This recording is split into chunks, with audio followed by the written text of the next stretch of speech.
42వ కీర్తన 8వ వచనం. Psalm 42 verse 8. అయినను పగటి వేళ యెహోవా తన కృప కలగ ఆజ్ఞాపించును, రాత్రి వేళ ఆయన గూర్చిన కీర్తనయు, నా జీవదాత అయిన దేవుని గూర్చి ప్రార్థనయు నాకు తోడుగా ఉండను. ఏ దేవుడు అని అంటే ఇక్కడ రాశారు, జీవదాత అయిన దేవుడు. దాతలు లోకంలో చాలా రకాలుగా మనకు కనిపిస్తారు. అన్నదాతలు, అవయవదాతలు, రక్తదాతలు, వస్త్రదాతలు. అయితే ప్రాణనాథ, జీవదాత, జీవమునిచ్చేవాడు ఒక్కడే. ఆయన పేరే జీవం గలవాడు, లివింగ్ గాడ్, సజీవుడైన దేవుడు అని ఆయనకు పేరు. అందుకే కోరహ కుమారులు 2 సందర్భాల్లో జీవం గల దేవుని సన్నిధి గురించి ప్రస్తావించిన సందర్భము మనకు తెలుసు. పోనీ ఆయన జీవం కలిగిన వాడైతే మనకేంటి? యోహాను 14:6 దీన్నే పరిశుద్ధాత్మ దేవుడు యోహాను ద్వారా అక్కడ గ్రంథస్థం చేయడము వేరొక కోణంలో శ్లాఘనీయం. అదే మనకు పరిచయము. నేనే మార్గము, నేనే సత్యము, నేనే జీవము. చాలు. యేసుక్రీస్తు ప్రభువే జీవమై ఉన్నాడు.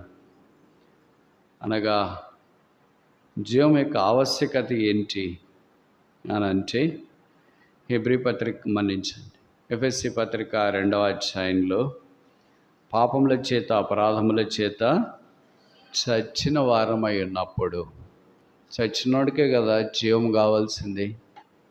బతికిన వాడికి జీవంతో పని లేదు కదా. జీవం యొక్క విలువ ఎవరికి తెలుస్తుందంటే నిర్జీవులకు తెలుస్తుంది. ఉద్యోగం యొక్క విలువ ఎవరికి తెలుస్తుందంటే నిరుద్యోగులకు తెలుస్తుంది. భాగ్యవంతుని విలువ ఎవరికి తెలుస్తుందంటే అభాగ్యవంతునికి తెలుస్తుంది. పెళ్లి విలువ ఎవరికి తెలుస్తుందంటే పెళ్ళి కాని వాళ్ళకి తెలుస్తుంది. అలాగా విడుదల విలువ ఎవరికి తెలుస్తుందంటే బంధకాల్లో ఉన్న వారికి తెలుస్తుంది. డబ్బు విలువ ఎవరికి తెలుస్తుందంటే పేదవాడికి తెలుస్తుంది. ఆరోగ్యం విలువ ఎవరికి తెలుస్తుందంటే రోగికి తెలుస్తుంది. పరలోకం విలువ ఎవరికి తెలుస్తుందంటే పాతాళంలో ఉన్నవాడికి తెలుస్తుంది. దేవుడి విలువ ఎవరికి తెలుస్తుందంటే నిర్దేవులైన వారికి తెలుస్తుంది.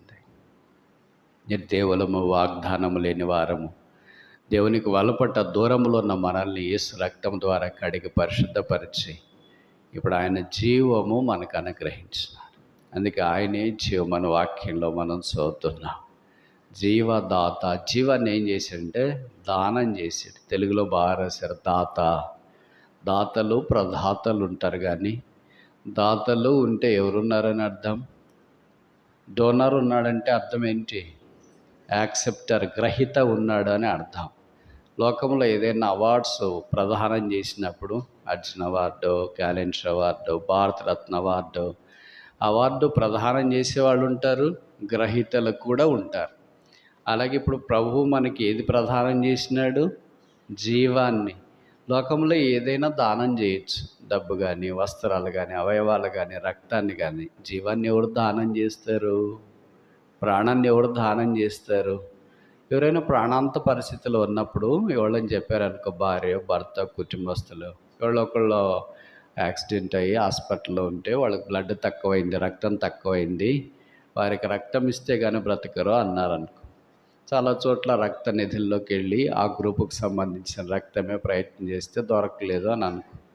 అప్పుడు కుటుంబ సభ్యులు ఎవరిదైనా పరీక్షించి మీలో భార్య రక్తం అయితే భర్తకు సూట్ అవుతుంది అని చెప్పారనుకో. ఇప్పుడు భార్య రక్తం ఇవ్వాలంటే వాళ్ళ బంధువులకు తెలియకోకుండా ఇవ్వాలి. వాళ్ళ అన్నో, నాయన్నో, తమ్ముడో ఎవరన్నా ఉన్నారనుకో, వాళ్ళకి తెలిసిందనుకో ఆమె రక్తం సూట్ అవుతుందంట, భర్తకి ఇస్తుందంట అని ఈనిస్తారా? అలాగే కూతురిది కానీ కొడుకుది కానీ ఈనిస్తారా?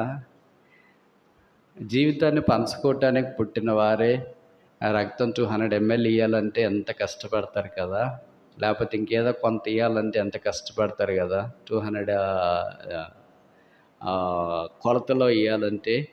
అయితే యేసు ప్రభువు పాపలమైన మన కొరకై నిర్దోషమైన, నిష్కల్మషమైన, నిందారహితమైన, అమూల్యమైన గొర్రెపిల్ల రక్తాన్ని పాపులమైన మన కొరకు ఇయటానికి ఈ భూమి మీదకి దిగి వచ్చిన ఆయన రక్తమే ప్రాణం. కనుక నిర్జీవులమైన మనల్ని యేసు రక్తము ద్వారా జీవములోనికి ఆయన తోడుకొని వచ్చినాడు. అందుకే ఆయన జీవాధిపతి, మరణములో నుండి జీవములోనికి దాటించినాడు. ఆయన పేరే జీవము గల. జీవము దాదాపు 30 సార్లకు పైగానే యోహాను సువార్తలో రాయబడింది. ఆ జీవమే యేసు ప్రభు. ఆయనే జీవము. జీవమిచ్చుటకు వచ్చినాను, సమృద్ధి అయిన జీవం ఇచ్చటానికి వచ్చినాను. ఆయనలో జీవముండెను, ఆయనే జీవము. ఈ జీవము life life life life life ఎవరికి కావాలా? లైఫ్ లేని వాళ్ళకి కావాలా? ఆ లైఫ్ లేకుండా జీవిస్తున్న మనకు ఆయన లైఫ్ ఇచ్చిన. లోకంలో చాలా పెద్ద మాట కదా, మాకు వాళ్ళు లైఫ్ ఇచ్చారండి అని అంట. లైఫ్ ఏమి ఇచ్చింటారు నిజంగా, కానీ మనం అక్కడ వాడే భాష ఏంటంటే మనం ఆర్థిక ఇబ్బందుల్లో ఉన్నప్పుడు మనల్ని ఆదుకున్నారని, చదువు లేనప్పుడు వాళ్ళు మనకి చదువుకు సహాయం చేశారని, లేదా మరణానికి దగ్గరలో ఉన్నప్పుడు మనకి దగ్గరికి వచ్చి పరామర్శించారు. ఏదో మొత్తానికి ఒక గొప్ప కార్యం వాళ్ళు చేశారు కనుక మనం ఎప్పుడైనా వారిని గురించి ఆలోచిస్తున్నప్పుడు అంటున్నాం వాళ్ళు మనకు లైఫ్ ఇచ్చారండి అని అంటాం. వాళ్ళు ఇవ్వకపోయినా కానీ యేసుక్రీస్తు ప్రభువారు మనకే లైఫ్ ఇచ్చినాడు. అది అక్షరం, అనుభవం, ఆధ్యాత్మికం. ఆ జీవాన్ని ఆయన మనకి ఇచ్చినాడు కనుక ఆయనలో జీవమన కృపావరంలో పాలివారమయ్యా. అందుకే కొలస్సీలో పౌలు రాస్తాడు, మనకు జీవమైన రక్షకుడు ప్రభు యేసు. కనుక నా జీవము నాది కాదు, ఇట్ బిలాంగెత్ అంటు ద లార్డ్. అది ప్రభు యొక్క జీవం. ఈ దేవుడు ఏ దేవుడు? ఏ దేవుడు? జీవదాత అయిన దేవుడు. రెండవది చూస్తామా? 81:1 81:1 బలమయ్యున్న దేవుడు. బలం ఎవరికి కావాలా? బలహీనలకు కావాలి. బలహీనలు ఎవరు? బలహీనలు? మీరు కాదు కదా. జిమ్కి పోయి ఫుల్గా తిని దండికి లావైపోయి కండల 4 ప్యాక్ 6 ప్యాక్. ఒక బైబిల్ పండితుడు అన్నాడు, the strongest person in the world is not a person who goes to the gym but who is on the knees before God. నేను ఈ మాట చెప్తున్నందుకు మీరు జిమ్ మానేయొద్దండి, పోండి, కనీసం అట్లన్నా ఉపయోగపడతారు. అంటే భూమి మీద బలమైన వ్యక్తి ఎవరంటే జిమ్కి పోయే వ్యక్తి కాదు, దైవ సాన్నిధ్యంలో మోకరించే వ్యక్తి. A person who kneels down in the presence of the Lord is the most strongest person. కానీ ఇక్కడ దైవ సాన్నిధ్యంలో మనకు బలమయ్యున్న దేవుడు, ఆయన బలాఢ్యుడు, ఆయన పేరే బలవంతుడు. మనం ఎలాంటి వారము? రోమాపత్రిక 5లో రాయబడింది, దేవుడు మన ఎడల తన ప్రేమను వెల్లడిపరుచున్నాడు. ఎట్లనగా మనం ఇంకా బలహీనలమై ఉండగా, yet we were weak Christ died for us. క్రీస్తు మన కొరకై చనిపోయాను. ఏం బలహీనము? బాగానే ఉన్నామే అంటే పుష్టికి భౌతికంగా బాగున్నాం, ఫుల్గా తింటున్నాం, దండికి నిద్రపోతున్నాం, రక్తం అంతా ఉడుకుతుంది, ఎక్కడ ఏం కావాలన్నా చేయటానికి రెడీగా ఉంటాం. That is called weakness. దాన్నే బలహీనత అని అంటాం. బలము అని అంటే ఏమర్థం అంటే పాపాన్ని నిరోధించడం, పాపము చేయకపోవడం. యేసుక్రీస్తు ప్రభువు వలె ఉండడం బలం, సైతాన్ వలె ఉండడం బలహీనత. అంటే కొంతమంది చెప్తారు కదా, బ్రదర్ వాళ్ళు సినిమాలు చూస్తారండి, ఏమన్నా వాళ్ళ వీక్నెస్లు అండి, దాని గురించి ఆలోచించొద్దండి.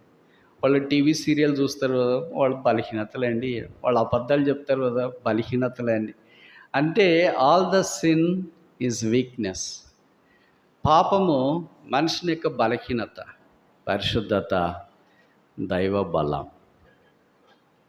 అందుకే మీరు యెహోవా యందు ఆనందించటం వలన బలం పొందేదని నెహెమ్యా 8లో మనం చూస్తాం. పౌలు అపోస్తలుడు తిమోతికి రాస్తాడు, నా కుమారుడా క్రీస్తు యేసునందున్న కృపచేత బలవంతుడు కమ్ము. ఇది యోహాను పత్రికలో రాస్తున్నాడు, మొదటి పత్రిక 2వ అధ్యాయంలో. యవనస్తులారా మీరు బలవంతురు. ఎందుకని? ఫుల్ బిర్యానీ తినేస్తున్నారు, డబుల్ పొట్లం ఫ్యామిలీ ప్యాకా? దేవుని వాక్యము మీ యందు నిలిచి ఉన్నది. The word of God dwelleth in you, therefore ye are strong. ప్రభు మనల్ని బలశాలుగా, దేవుని వాక్యం మనలో నిలిచుంటే బలశాలం ఎలాగైతాం? దాని కీర్తనలో జవాబు ఉంది. నీ వాక్యం నా హృదయం అందు ఉంచుకొని ఉన్నాను కనుక నేను నీ ఎదుట పాపము చేయను. I do not do sin because దై word is Sid in my heart. పాపం చేయకపోవడమే బలం, పాపం చేయడమే బలహీనత. ఇప్పుడు యేసు శిలువ రక్తం ద్వారా కడిగి పరిశుద్ధపరిచి ఆ పాపపు యొక్క బంధకాల్లో నుండి, సంఖ్యలలో నుండి, దాసత్వంలో నుండి, ద స్పిరిట్ ఆఫ్ సిన్, పాపము జరిగించుట కొరకే ప్రయత్నం చేసే ఆత్మ దాంట్లో నుండి దైవాత్మలోనికి, పరిశుద్ధాత్మలోనికి ఆయన మనల్ని నడిపించినాడు. అందుకే ఆ ఆత్మను ఆయన మనకు సంచకరువుగా ఇచ్చినాడు. యేసుప్రభు అన్నాడు, నేను వెళ్ళి ఆదరణకర్తను, పరిశుద్ధాత్మ దేవుని మీ యొద్దకు పంపిస్తాను. ఆయన పాపను గురించి, నీతిని గురించి, తీర్పును గురించి ఒప్పింపచేస్తాడు. కనుక మనకు బలమైన దేవునికి ఆనందగానము చేయడి. మీకు తెలుసు కదా, మన సియోను పాఠ్య పుస్తకాల్లో చూసినారా ఎప్పుడన్నా? మీరు చూసిండారు కదా, నాకు తెలిసి అట్లాంటివన్నీ చూడాలనుకున్నా. కవర్ పేజీలోనే ఉంటుంది అది. మనకు బలమైన దేవునికి ఆనందగానము చేయడి. చేయట్లేదంటే అర్థమేంటి? బలహీనమైపోయాము అని. బలవంతుడు ఎప్పుడు సంతోషంగా జీవిస్తాడు. అదే క్రీస్తులో ఉన్న బలం. మన దేవుడు ఏ దేవుడు? మొదటిది జీవదాత అయిన దేవుడు. రెండవది ఏ దేవుడు? బలమై ఉన్న దేవుడు. మూడవది 43:2 నీవు నాకు దుర్గమైన దేవుడు. దుర్గము అని అంటే తెలుగు తెలుసు అనుకుంటా కదా మీకు. ఫోర్ట్రెస్ ఇంగ్లీష్లో ఉంటుంది. కోట మాదిరి. పాతకాలంలో కొన్ని కోటలు ఉంటాయి కదా. దుర్గము అని అంటే దుర్భేద్యమైనది, ఎవరు దాంట్లోకి పోలేరు, పోయిన వాళ్ళు బయటికి రావడం తేలిక. అక్కడ కొన్ని పాతకాలపు కొండలు ఉంటాయి, రాజులు పరిపాలన చేసినవి. వాటికి ఊరి చుట్టూ పెద్ద పెద్ద ప్రాకారాలు అంటే కొండల మీద కట్టింటారు. దుర్గము అని పదం వాడుతుంటాం. ఆయన మనకు ఆశ్రయ దుర్గం, ఆయన మనకు నిత్యాశ్రయ దుర్గం అని యెషయా భక్తుడు రాస్తొచ్చు. దుర్గం ఎవరికి కావాలా? దుర్గం అంటే ఇందాక నేను చెప్పినాను, మీ చుట్టూ కూడా కొండలు ఉన్నాయి కదా, అటు ఇటు దారెంబడి నల్లరాతి కొండలు, కంకరకు వాడతారు, దాక్కునే కాదు. ఆంధ్రప్రదేశ్లో కొన్ని ఈ దుర్గం అనే పేరుతో ఊర్లు ఉన్నాయి. మీకు ఏమైనా గుర్తున్నాయా? రాయదుర్గం, కళ్యాణ్ దుర్గం, ఇంకోటి ఆర్ దుర్గం అని ఉంది. ఆ ఊరికి ఎందుకు ఆ పేర్లు వచ్చినాయంటే, ఆ ఊరు పెద్ద కొండల దగ్గర ఉంటుంది. ఎంత కొండలు అంటే ఏ శత్రువు ఆ కొండలు దాటి ఆ ఊర్లోకి పోవడం కుదరదు. కళ్యాణ్ దుర్గమైన, రాయదుర్గమైన, ఆర్ దుర్గమైన ఇవన్నీ అలాగే ఉంటాయి. అందుకే ఆ కొండల్లో ఎక్కువ సింహాలు తిరుగుతుంటాయి, పులులు తిరుగుతుంటాయి, ఇంకా అన్నీ తిరుగుతాయి. రాత్రి అయితేనే ఎవరు వాళ్ళు తలుపులు వేసుకొని ఉంటారు. ఎప్పుడు ఎలాగ జరుగుతుందో తెలియదు అన్నట్టు. ఈ కొండలు ఇవన్నీ ఉంటే ఎంత భద్రత ఉంటుందో, అదే సమయంలో ఈ బయోడైవర్సిటీ కూడా ఎక్కువ ఉంటుంది, జంతువుల సంచలనం కూడా ఎక్కువ ఉంటుంది. కాకపోతే పాత కాలంలో ఇజ్రాయేల్ దినాల్లో వారికి అలాంటి కొండలు కాకుండా లైమ్ స్టోన్ డిపాజిట్స్ ఉంటాయి, అంటే సున్నపు రాతి కొండలు. ఇప్పుడు మీ దగ్గర ఉండేది గ్రనైట్ కొండలు కాదు, సున్నపు రాతి కొండలు కూడా కాదు. ఇప్పుడు నేను చెప్పా, రాయలసీమలో ఉండే ఈ ఊర్ల పేర్లన్నీ ఇవన్నీ గ్రనైటిక్ టెరైన్ అంటాం. మీకు గ్రనైట్ అంటే బాగా తెలుసు కదా, ఇళ్లలో డెకరేటివ్ స్టోన్స్ అంటారు, వాడుకుంటూ ఉంటారు. అవి చాలా రకాలుగా ఉన్నాయి, పాలిష్డ్ అని. సరే, మెట్రిక్ ఇవన్నీ ఏంటంటే ఒక రాయి, ఒక దుర్గము ఎంత బలమైనదో. యేసుక్రీస్తు ప్రభువారు కూడా మనకు రాయి లాంటి వాడు, దుర్గము లాంటి వాడు. అందుకే యోహాను భక్తుడు రాస్తాడు తన మొదటి పత్రికలో, మీలో ఉన్నవాని కంటే, లేదా లోకములో ఉన్నవాని కంటే మీలో ఉన్నవాడు గొప్పవాడు. Greater he's he that is in you than that is in the world. లోకంలో సాతాను ఉన్నాడు, వాని పేరే లోకాధికారి. వాడు మనల్ని ఎప్పుడు దాడి చేసి ఓడించాలని ప్రయత్నం చేస్తూ ఉంటాడు. అయితే మనలో ఉన్న యేసుక్రీస్తు ప్రభువారు మనకు దుర్గమై ఉన్నాడు. వాని దాడుల్లో నుండి తోడేలు వాడే సాతాను మన దగ్గరికి దాడి చేయటానికి ప్రయత్నించినప్పుడు యూదా గోత్రపు సింహమైన యేసుక్రీస్తునే దుర్గము మనకు ఆదరణ కలిగించి ఆశ్రయ దుర్గము అనే మాటలు కూడా మనకు కనిపిస్తుంటాయి. 46:1 చాలు. ఇప్పుడు ఒక చిన్న ప్రశ్న అడుగుతా, జవాబు చెప్పండి. కీర్తనల్లో ఎన్ని దుర్గాలు ఉన్నాయి? దుర్గం అనేసి ఇక్కడ ఒక దుర్గం చదివారు కదా, ఏ దుర్గము? ఆశ్రయ దుర్గం. ఇంక చెప్పండి ఏదైనా మీకు గుర్తుండేవి. ఆరాధనలో మాత్రం చెప్తుంటారు, ప్రభా నువ్వు నా కొండ, నా కోట, నా దుర్గము, ఓ పాట మాత్రం వస్తూ ఉంటుంది. ఆ పాట అయిపోయిన తర్వాత వచనం రాదు, పల్లెవ రాదు, పల్లెవ రాదు. ఆశ్రయం ఎవరికి కావాలా? నిరాశ్రయులైన వారికి కావాలి. ఎవరు నిరాశ్రయులు? ఎవరు నిరాశ్రయులు? మీకు తెలుసు కదా, ఎప్పుడైనా తీర ప్రాంతాల్లో తుఫాను వచ్చినప్పుడు మనకి ఈస్ట్ కోస్ట్ వెస్ట్ కోస్ట్ అని ఉంది కదా, తూర్పు తీర ప్రాంతం అని.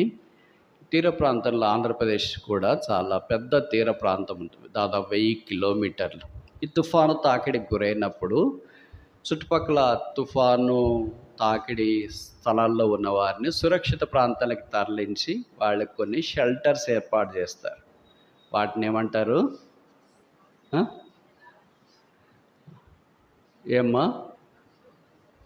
ఏమంటారు వాటిని? తుఫాను బాధిత కేంద్రాల్లో. బాధితులు దేనికి బాధితులు? తుఫానుకు బాధితులు. బాధితులైన వాళ్ళని తరలిస్తారు ఎక్కడికి? కేంద్రాలకి. మనం కూడా బాధితులు. ఏ బాధితులము? వెరీ గుడ్, పాపపు బాధితులం. అందుకే మనల్ని అందరినీ సాతాను పాతాళం వైపు తరలిస్తున్నప్పుడు యేసుక్రీస్తు అనే నాథుడు మన దగ్గరికి వచ్చి ఆ పాప బాధితులైన మనల్ని సిలువ దగ్గరికి తీసుకుని వచ్చి ఆయన ఆశ్రయం ఇచ్చినాడు. పాత నిబంధనలో పాపం చేసిన వాడు దాక్కోవటానికి 6 ఆశ్రయపురాలు ఉండేవి. ఇప్పుడు కొత్త నిబంధనకు వచ్చిన తర్వాత 7వ ఆశ్రయపురము, ఆయన పేరు యేసుక్రీస్తు ప్రభువు. పాత నిబంధనలో పాపం చేసిన వాళ్ళు పరిగెత్తి అక్కడ దాక్కునేవారు. కొత్త నిబంధనలో పాపం చేసిన మనము ఆ యేసు సిలువ దగ్గరికి వచ్చినప్పుడు యేసు ఆ పాపిని స్వీకరించి పాప క్షమాపణ వేడినప్పుడు కరుణించి పాపాలు క్షమించి పరిశుద్ధపరచి ఆయన మనకు నిరాశ్రయులకు ఆశ్రయముగా ఉన్నాడు. అందుకే కీర్తనకాడు అన్నాడు, నాకు శ్రమ వచ్చినప్పుడు నా ఆశ్రయ దుర్గమైన దేవుని శరణజొచ్చి ఉన్నాను. శరణ ఎవరికి కావాలా? శరణం ఎవరికి కావాలా? తెలియదు కదా మీకు. కొన్ని యుద్ధ పీడిత ప్రాంతాల్లో ఉండేవాళ్ళు యుద్ధం లేని దేశాలకు వెళ్తారు. ఇంతకుముందు శ్రీలంకలో ఉన్నవాళ్ళు ఇక్కడికి వచ్చేవాళ్ళు, తమిళనాడుకి. వాళ్ళని శరణార్థులు అనేవాళ్ళు. అంటే అక్కడ యుద్ధం యొక్క పీడితత్వం నుండి తప్పించుకోవటానికి ఇక్కడికి వచ్చినారు. అలాగే ఉక్రెయిన్ వాళ్ళు యుద్ధ భారం నుండి తప్పించుకోవటానికి యూరోపియన్ కంట్రీస్కి వెళ్తారు. వాళ్ళని శరణార్థులు అంటారు. శరణజొచ్చిన వారు. వారికి అన్నీ సహాయం చేస్తారు. ఉచితంగా ఇల్లు ఇస్తారు, ఉచితంగా సిటిజన్షిప్ ఇస్తారు, ఉచితంగా అన్నీ ఉచితమే. ఎందుకంటే వారు శరణార్థులు, శరణజొచ్చి ఉన్నారు. కీర్తనకాడు కూడా దైవ సాన్నిధ్యంలోనికి వెళ్ళినప్పుడు చూడండి, 57:1 అనుకుంటా,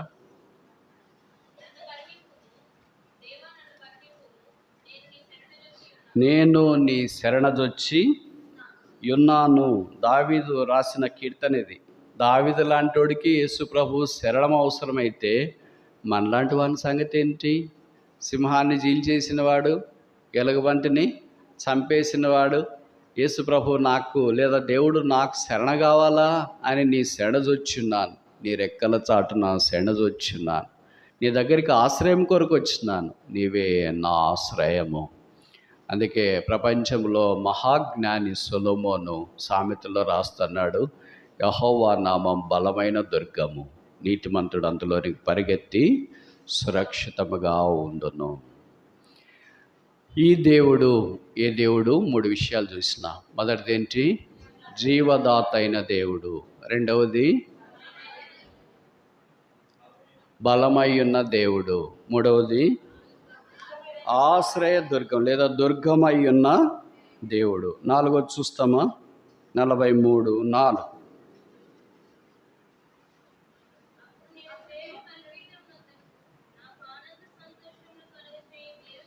చాలు. ఏ దేవుడు? ఆనంద సంతోషము కలగజేయు దేవుడు. కనుక ఆనందం సంతోషం ఎక్కడి నుండి వస్తుంది? బంగారం కొంటే, చీరలు కొంటే, వస్త్రాలు కొంటే, దీన్ని కొంటే వచ్చే సంతోషము తాత్కాలికమైనది, ఏదో 1-2 గంటలు. పిల్లలకు మీరు తెలుసు కదా, మీలో చాలామంది తల్లిదండ్రులుగా పేరెంటింగ్ చేసిన వాళ్ళు ఉన్నారు. ఒక పిల్లవాడికి ఒక బొమ్మ ఇచ్చినాం, కారు బొమ్మ ఇచ్చినాం అనుకో, వాడు దానితో ఎంతసేపు ఆడతాడు? పెద్దోడయ్యేదాకా ఆడతాడా? ఎంతసేపు ఆడతాడు? కొద్దిసేపే. దాని తర్వాత వేరే బొమ్మ కావాలంటాడు. కార్ అంటే ఆహా. మళ్ళీ ట్రైన్ తెచ్చిస్తున్నాం, దాంతో కొద్దిసేపే. తుపాకీ తెచ్చిన దాంతో కొద్దిసేపే. ఏదైనా నువ్వు తీసుకురా, కొద్దిసేపే ఆ ముచ్చట. రాకెట్ తీసుకొని వచ్చినా, ఏది తీసుకొని వచ్చినా కొద్దిసేపే. తర్వాత వేరే బొమ్మ కావాలి. ఎప్పటిదాకా? పెద్దోడయ్యేదాకా, బొమ్మలాట మానేసేదాకా బొమ్మలు కావాలి. మన క్రైస్తవ జీవితంలో కూడా ఏదో చిన్నదాన్ని బట్టి, ఆ బొమ్మను బట్టి పిల్లల వలె ఆనంద సంతోషించేవారు. అయితే ప్రభుకు స్తోత్రాల వాక్యంలో రాయబడింది, ఆనంద సంతోషములు కలగజేయు దేవుడు. 16-11. నీ సన్నిధి, in thy presence is fullness of Joy. సంతోషం వేరే, సంపూర్ణ సంతోషం, ఫుల్నెస్ ఆఫ్ జాయ్. సంతోషం అనేది కనిపిస్తుంది, ఆనందము అనేది కనిపిస్తుంది. ఆనందములో మహా ఆనందం ఉంది, సంతోషంలో మహా సంతోషం కూడా ఉంది. లూకా 2:10 మనం చూస్తే, యేసు ప్రభువారు ఈ భూమి మీద పుట్టినప్పుడు ప్రకటించబడిన వర్తమానము, భయపడకుడి, ఇదిగో ప్రజలందరికీ కలగబోవు మహా సంతోషకరమైన సువర్తమానం నేను మీకు తెలియజేస్తున్నాను. దావీదు పట్టడం మందు నేను రక్షకుడు మీ కొరకు పుట్టినాడు, ఈయన ప్రభు అయిన క్రీస్తు. దానికి ఇదే ఆనవాలు, ఒక శిశువు పుట్టగొడ్డలతో చుట్టుబడి పశువుల తొట్టులో పరుండబెట్టబడి ఉండుట మీరు చూచెదరు. యేసు ప్రభువారు పుట్టికి ఈ భూమి మీద మహానందం తీసుకుని వచ్చింది మానవునికి. అందాక మానవుడు ఎలాగున్నాడు? మహా దుఃఖంలో ఉన్నాడు, మహావేదనలో ఉన్నాడు, మహా చీకట్లో ఉన్నాడు, మహా అంధకారంలో ఉన్నాడు.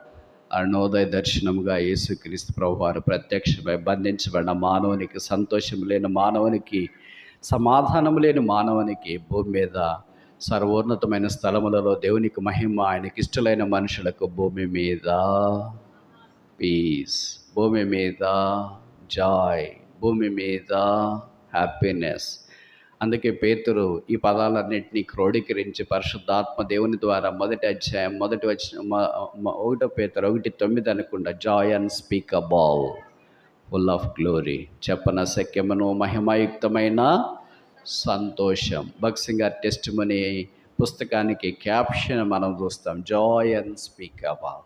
లోకంలో ఇచ్చే సమాధానము, సంతోషం తాత్కాలికమైనది. పాస్ అయినా, పెళ్ళైనా, కొత్త బట్టలు కొనుక్కున్నా, కొత్త మొబైల్ కొనుక్కున్నా, ప్రమోషన్ వచ్చినా, ఉద్యోగం వచ్చినా, డబ్బులు వచ్చినా, లాటరీ తగిలినా, ఏది జరిగినా ఆల్ తాత్కాలికం, temporary. But the joy of the lord is perpetual. అయితే దైవ సంతోషం సదాకాలం ఉండేది. అందుకే నీ సన్నిధిలో సంపూర్ణ సంతోషం. సంతోషం అనే మాట బైబిల్లో ఏ పుస్తకంలో ఎక్కువసార్లు రాశారు? ఇప్పుడు గెస్ చేశారు కదా, అట్టి గెస్ చేయండి. బతుకంతా గెస్ చేయి, ఇంకేం చేస్తాం? ఏంటి? ఫిలిప్పీనా 4 అధ్యాయులు ఎక్కడ రాస్తారు? 4:4 ఉంది, rejoice always, again I say unto you rejoice. ఎల్లప్పుడూ ఆనందించుడి, మరలా చెప్పుదును ఆనందించుడి. నాకు దీన్ని బట్టి ఏమర్థమవుతుందంటే, మీరు బైబిల్ చదవట్లేదని అర్థమవుతుంది. బైబిల్ చదివితే అర్థం తెలిసిపోద్ది కదా. మరి మనం చదవట్లేదు ఏంటి? వార్తాపత్రిక చదివినాడు చదివేస్తున్నామా? నేను కూడా మీ మాదిరి చదువుతున్నా. మరి చదివిన వెంటనే మనకి ఎలగుతుంది. ఏం వెలుగుతుంది? ఎలగట్లేదు, మనకి ఎలగట్లేదు. సమాధానం, సంతోషం, జాయ్. లూకా సువార్తలో జాయ్ అనే పదం ఎన్నిసార్లు రాయబడింది తెలుసా? 1వ అధ్యాయం కూడా అదే. 1వ అధ్యాయం 17వ వచనం, అతడు పుట్టినందున అనేకులకు సంతోషం. ఎవరు అతడు? బాప్తిస్మిచ్చు యోహాను. 1వ అధ్యాయంలో సంతోషం, 2వ అధ్యాయంలో మహా సంతోషం. ఆఖరి 24వ అధ్యాయంలో వారు మహా సంతోషముతో బయలుదేరి. సాధారణంగా డాక్టర్లు మీరు చూసింటారు కదా, ఇక్కడ ఎవరైనా డాక్టర్లు ఉంటే ఫీల్ కావద్దండి. ఆన్లైన్లో కూడా ఎవరైనా డాక్టర్లు చూస్తే ఏం ఫీల్ కావద్దు. డాక్టర్లు అంటే నాకు వల్ల మాలేని అభిమానం. కానీ వాళ్ళు ఎప్పుడు ఎలాగుంటారంటే మూడిగా ఉంటారు సాధారణంగా చాలామంది. ఎందుకంటే విసిగిపోయి ఉంటారు పేషెంట్లను చూసి చూసి చూసి, వాళ్ళ డౌట్లు విని విని విని చెవులకు చిల్లలు పడి ఉంటాయి. మనసు అంతా రాట తేలిపోయి ఉంటాయి. ఎందుకంటే ప్రతి ఒక్కళ్ళు వచ్చి అడుగుతున్నారు, డాక్టర్ గారు బాగాలేదండి అలాగంటారు. సరే వచ్చేస్తే చూసేస్తాం. మళ్ళీ ఇంకోటి పేషెంట్ వస్తుంటాడు, ఇంకా బాగలేదండి అని. ఆ పేషెంట్ దగ్గరికి వెళ్ళలోపల ఎంతోమంది వస్తుంటాయి. ఎంతమందికి జవాబు చెప్తారు? అందుకే కొంతమంది అంటారు వాళ్ళు డాక్టర్లు గట్టిగా మాట్లాడతారండి, తిట్టేస్తారండి అని. ఎందుకు తిడతారా అని నాకు తెలిసిన డాక్టర్ని అడిగిన, బ్రదర్ ఎందుకు మీరు తిడతారంటానంటే, ఏం చేస్తున్నా ఉదయం నుండి రాత్రి దాకా 24 గంటలు అవే ప్రశ్నలే. బాగలేరు, బాగున్నాను, ఇదైంది అదైంది, ఇంజక్షన్ వేయాలి, ట్యాబ్లెట్లు వేయాలి, తిరుగుతారు, కూర్చున్నారు, పడుకున్నారు, లేచినారు, దొరికినారు, ఏంది విని విని విని విని విసుగొచ్చి ఇంక వేరే వాళ్ళు అయితే మరి తిడతారు. ఇంక క్రైస్తవులు అయితే ప్రభువుని నమ్మిన వాళ్ళైతే వస్తామన్నాడు, చూస్తామన్నాడు, మాట్లాడదామండి అలాగే సర్ది చెప్పేసి పంపిస్తూ ఉంటారు అని. కనుక వాళ్ళకి ఈ పేషెంట్లను చూసే వాతావరణంలో ఉంటారు కదా, సంతోషం ఎలాగొస్తుంది? వాళ్ళు చూసే ముఖాలే పాలిపోయిన ముఖాలు, వాళ్ళు చూసే ముఖాలే మరణానికి సమీపంగా ఉన్న ముఖాలు. ఇక వాళ్ళ మాత్రలు, వాళ్ళ వాతావరణం, వాళ్ళ ఆంబియన్స్ అంతా బహుశా అలాంటిదే. అలాంటి వాళ్ళకి సంతోషం ఎట్లా వస్తుంది? కానీ ఆశ్చర్యం ఏంటంటే లూకా అనే భక్తుడు డాక్టర్ ఆయన ఈ సంతోషాన్ని గురించి రాసిన. అందుకే 15వ అధ్యాయంలో కూడా తప్పిపోయిన గొర్రె దొరికితే ఏమైంది? మీరు నాతో కలిసి సంతోషించు. తప్పిపోయిన నాణం దొరికితే ఏమైంది? నాతో కలిసి తప్పిపోయిన కుమారుడు వస్తే ఏమైంది? సంతోషం సంతోషం సంతోషం సంతోషం. పాట మాత్రం భలే పాడుతుంటాం కానీ మనుషుల్లో ఏం సంతోషం ఉండదు. యేసుక్రీస్తు ప్రభు ద్వారా దేవుడు మనకు ఆ సంతోషాన్ని ఇచ్చినాడు. Joy is priceless. ఈ సంతోషం అనేది వెలకట్టలేనిది, అది ప్రభు ఇచ్చేది. 5వ ఆఖరి చూసి ముగిస్తామా? కీర్తనలు 57:2 కార్యము సఫలము చేయు దేవుడు. ఈ దేవుడు సదాకాలం మనకు దేవుడై ఉన్నాడు. మరణం వరకు ఆయన మనల్ని నడిపించును. ఈ దేవుడు దైవ లక్షణాలు ఒక 5 చూసినాం. మొదటిది ఏంటి? జీవదాత అయిన దేవుడు. రెండవది ఏంటి? బలమై ఉన్న దేవుడు. మూడవది ఏంటి? ఆశ్రయమైన దేవుడు. నాలుగవది ఏంటి? ఆనంద సంతోషములు కలగజేయు దేవుడు. 5వది ఆఖరిది కార్యము సఫలము చేయు దేవుడు. మనం ఏం చేస్తామంటే కార్యము విఫలము చేస్తాం. మానవ ప్రయత్నాలన్నీ విఫలమవుతాయి, దైవ ప్రయత్నాలన్నీ సఫలమవుతాయి. అందుకే ఆయన మీ ప్రార్థనలన్నీ సఫలమవునగాక. కీర్తన 1:3 మనం చూస్తాం, అతడు చేయనదంతయు. ఎవరు అతడు? దుష్టుల ఆలోచన చెప్ప నడవక, పాపల మార్గాన్ని నిలక, అపహాసకులు కూర్చుండి చోట కూర్చుండక. ఎవరు అలాంటి వాళ్ళు? ఒకే ఒక్కడు, పేరు యేసుక్రీస్తు ప్రభు. అందుకే అతడు చేయనదంతయు సఫలమగను. ఆయన మన ద్వారా తన కార్యము సఫలం చేయాలని కోరుతున్నాడు. ఇటు ప్రభు మనల్ని ప్రేమించి సెలవు మీదకి వెళ్ళి దైవ కార్యాన్ని మన కొరికై సెలవులో సఫలము చేసిన. తల మీద ముళ్ళ కిరీటం, ముఖం మీద ఉమ్మి, చేతుల్లో మేకులు, దేహమంతా కోడా దెబ్బలు, రక్త ప్రవాహం, రుధిరధారలు సెలవులో నుండి ప్రవహించినాయి. ఆ రక్త పూట దగ్గరికి శరణుజొచ్చిన పాపాత్ముడైన మానవుడు చేరి వచ్చినప్పుడు మానవుని యొక్క పాపాన్ని కడిగి పరిశుద్ధపరిచి చచ్చిన మానవునికి జీవమిచ్చి బలహీనమైన మానవుని బలపరచి నిరాశ్రయమైన మానవునికి ఆశ్రయము అనుగ్రహించి దుఃఖముతో ఉన్న మానవుని సంతోషముతో నింపి విఫలమైన మానవుని సఫలము చేయుట కొరకై సఫలుడు సెలవులో ప్రాణం అర్పించినాడు. ఆయన సింహాసనాసీనుడై ఉన్నాడు. ఆయన ఎదుట సాగిలపడి ఆ దేవుడు, బైబిల్లో రాయబడింది కదా, దేవుడు ఒక్కడే, దేవునికి నరులకు మధ్యవర్తి ఒక్కడే, ఆయనే ఆయనే ఆయనే క్రీస్తు యేసు నరుడు. ఆ క్రీస్తు యేసు ఎదుట సాగిలపడి, పావనుడా మా జీవము కొరకై స్తోత్రములు అని నిర్జీవులు విజీవులుగా చేయబడింటే, నిరాశ్రయులు ఆశ్రయులుగా చేయబడింటే, బలహీనలు బలవంతులుగా చేయబడింటే, దుఃఖ నివారణ పొంది సంతోషభర్తలైంటే, విఫలులు సఫలమైంటే, ఆత్మతో సత్యముతో ఆరాధించుదురుగాక.